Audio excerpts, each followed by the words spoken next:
And we are live. Hi, this is John here of Bush Pilot Marketing, and we're here with Chris Hill of Bachelor Kitchen. And thanks everybody for joining us today. I'm really excited to talk to Chris about his entrepreneur's journey and to basically hear from how he went from the corporate world to the kitchen. So with that, Chris, if you would just share a little bit about where you are on your entrepreneur's journey, like and just some of the ways that you've got here. I think everyone would love to hear how you got started. Absolutely. And John, thanks for having me. It's fun to connect and share ideas with like-minded people. I'm from Atlanta, Georgia. I went to college, then grad school. I was trying to kind of find my way. Got into consulting. I got a master's in marketing, so I was in consulting for a little while. And along the way, I just realized how much I did not like what I was doing. I kind of kept bouncing around my head, and what should I do? What path am I going to go down? And finally, I said, I can't sit at this desk all day anymore. And all through college, I'd worked in restaurants and decided to kind of take a leap of faith and actually moved to Virginia, where my cousin owned some restaurants, and kind of jumped all in. And now I'm own a restaurant up there, and then also I'm here in Atlanta as well. So it's been 5 6 years now since I've owned the restaurant, and I realized along the way how much I enjoy and how important it is to really find things that are important to you and kind of hold on to those things. Yeah, absolutely. I mean, definitely, it's that thing that a lot of folks, are glad to have the successes, and they, like kind of, that's what everyone's about and stuff like that.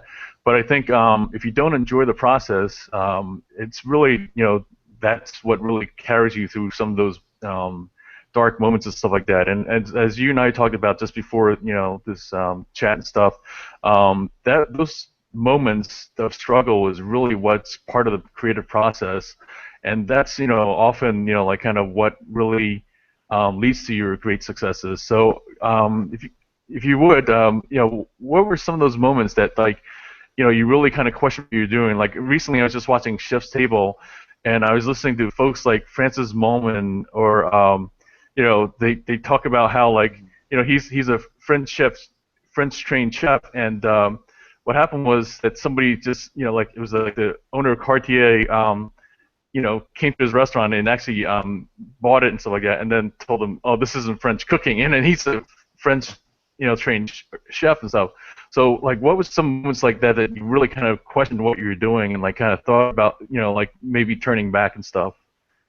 Well, yeah. So I mean, first of all, as I was kind of making the transition, I had a family. My father supported me through college, and I wanted to make him proud. I wanted to make my family proud, and I felt like I went to this really prestigious prep school in Atlanta called Westminster, which K through 12 is founded on a bunch of Coca-Cola money. So there's a lot of kids that are going Mm. to Ivy League schools, and I ended up going to Alabama, which is not in the same category really, but um, I felt like there's this need to make the people around me happy, to show them Mm. that I was going to be successful, and along the way kind of realized that maybe success isn't the same for everybody.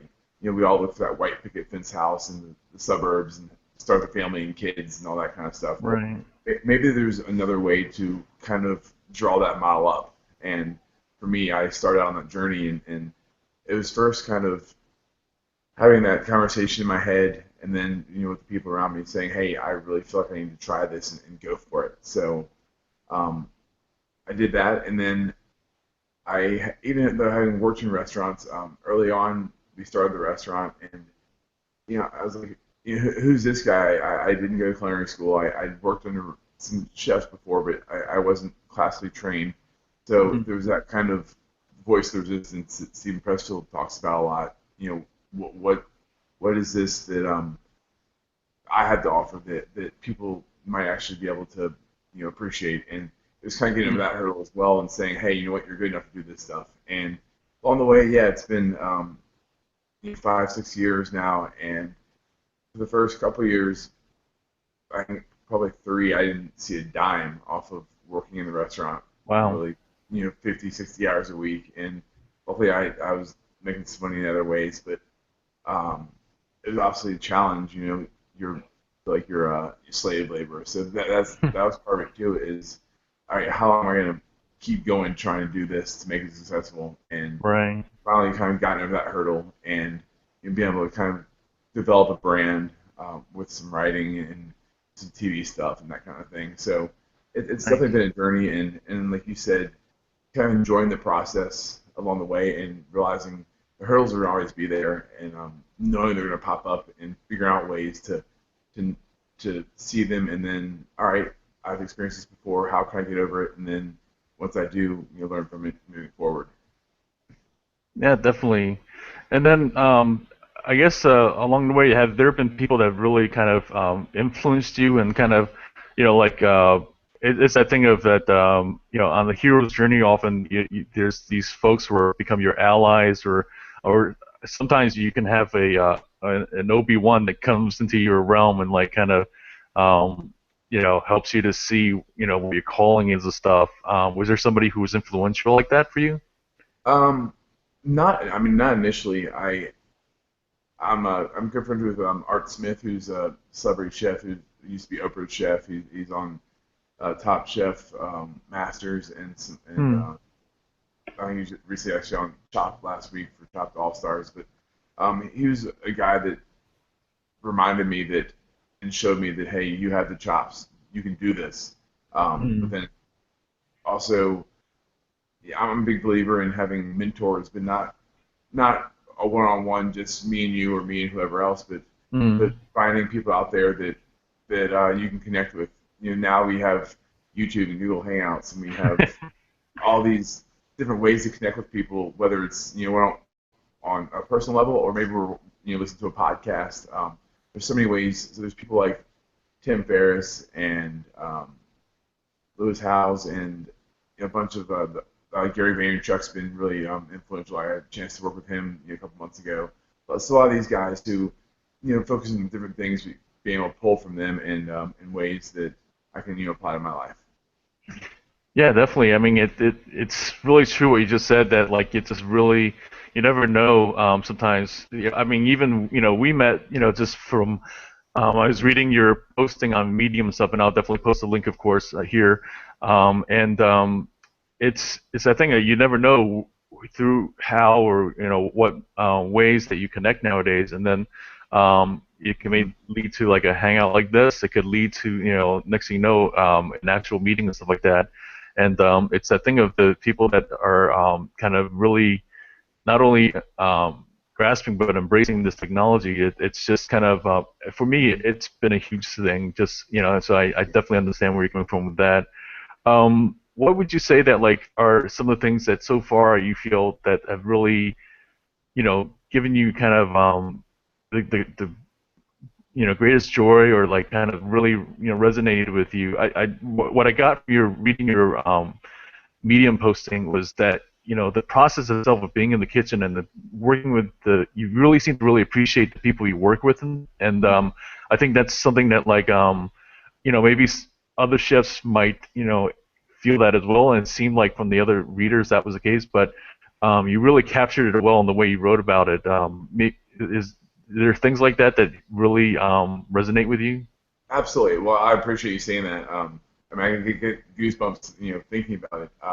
Yeah, for me, really from a young age, I've always enjoyed connecting with people. I've enjoyed making people happy, um, through food, through writing, um, through small ways, however I can.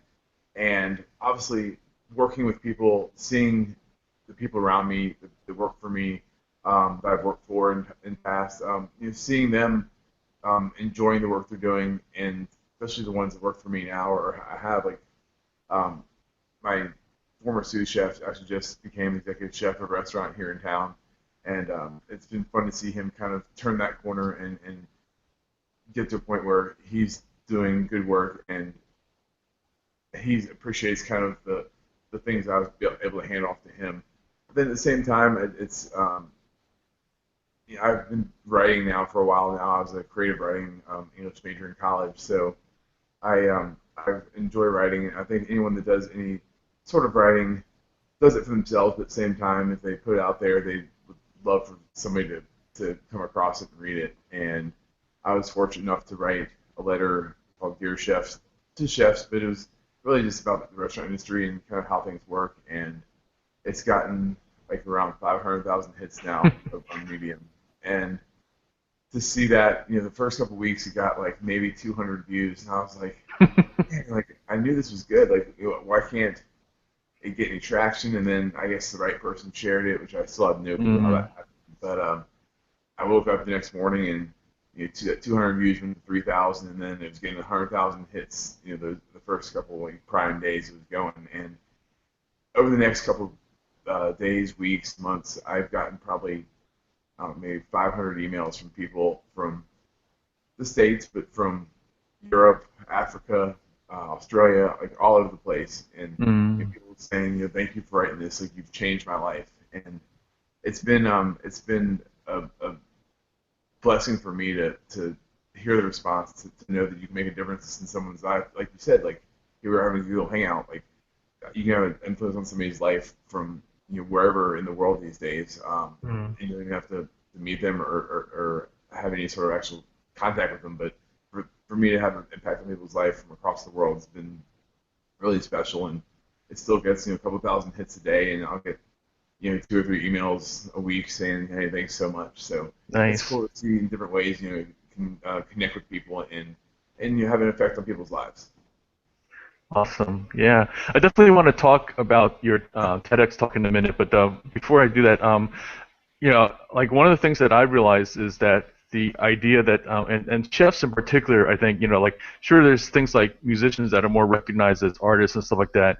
I think it's recently with the celebrity chefs and all that they're, now they're starting to be recognized as an artist entrepreneur, and to me, an artist entrepreneur is different from regular entrepreneur in that they different times are crafting things as an artist and like doing something and I'm talking about somebody who like that as for their art they're just putting it out into the world and seeing what happens that just like what you said about writing and stuff, and writers are another one that they put it out there and it's like and the entrepreneur part is like seeing what the response is and then, adapting to it or like kind of, I love getting the that. message more out there and everything.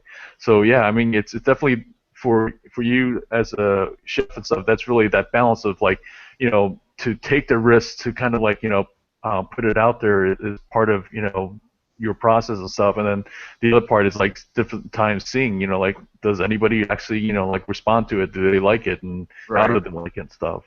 And then also, I think it's, once you have created a platform, it's figuring out, okay, well, what works, what doesn't work, what what do I want to put out there that still, that represents who I am that can still work. Because I mean, Mm, nobody wants to do, especially coming from an artist, background type, nobody wants to do work that isn't representative of who they are. There's nothing more frustrating than working in a restaurant, being a cook or a chef, and not feel like you have any control over what's happening, or that you're not doing work that matters to you. So it's right. figure out what can I write, what can I create, whatever, what can I build that speaks to who I am, but at the same time might actually be helpful to people and be appreciated in the marketplace. Awesome. Yeah, I mean, so you have this the TEDx talk that's and I guess it's not up yet, but can you talk a little bit about that experience and what kind of what led to that and um, how that was for you and stuff? Sure, man. It was a blast. So I gave a TEDx talk up in Virginia about a year ago, last June, which speaking of technology, I'm not sure what happened, but I guess they live streamed it, but they never actually recorded it. So it's almost like it didn't exist, which I use that as an excuse for my kind of dress rehearsal for the real thing, which I did back in April. But it was about kind of my journey.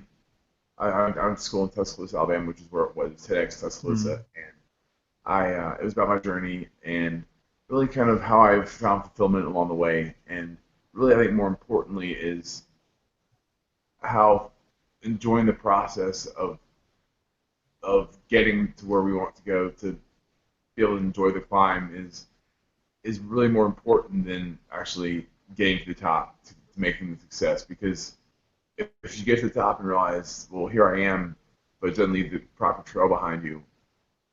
Say you get to 70 years old and you realize, well, this is it. You know, what does that really mean? So Mm. if you can enjoy the way you're getting there, by connecting with the people around you, by communicating work that's important to you, and then by being generous. Those are the three kind of points I talk about: Mm. connecting, communicating, and being generous.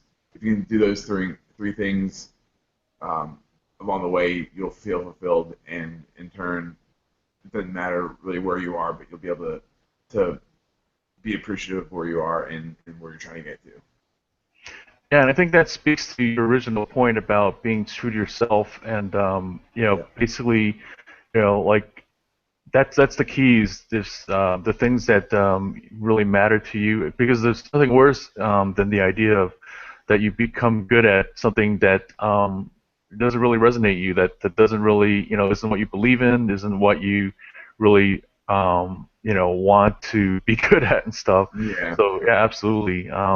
And that's huge. So I guess we'll kind of wrap things up in a little bit. But, would you share like some of the ways that folks can find you and what kind of things you have coming up? Sure. So yeah, I'm in the process of opening a restaurant here in Atlanta. It's a upscale barbecue and bourbon bar. My with my brother-in-law and actually my brother, who's the mixologist at St. Regis here in town, and we're still finalizing space, but hoping to be open later this summer coming up, 2015. And yeah, so my email is chris@bachelorkitchen.com. I get a lot of emails. I try and do my best to respond to whatever I can. And on Twitter is /BACH kitchen, and Facebook /Bachelor Kitchen, and Instagram, same thing, Pinterest. So I'm pretty much everywhere where you can find social media. Awesome. Thanks, Chris. It's been a pleasure. I'm going to go ahead and stop the broadcast now, and we'll have a minute to chat before we Okay. go off altogether. All right. Cool. So thanks everybody for joining us, and I'll definitely be sure to put up some of the links in the show notes. And this has been another interview of Entrepreneurs Creative Journey, and this time with Chef Chris Hill. Thanks, everybody.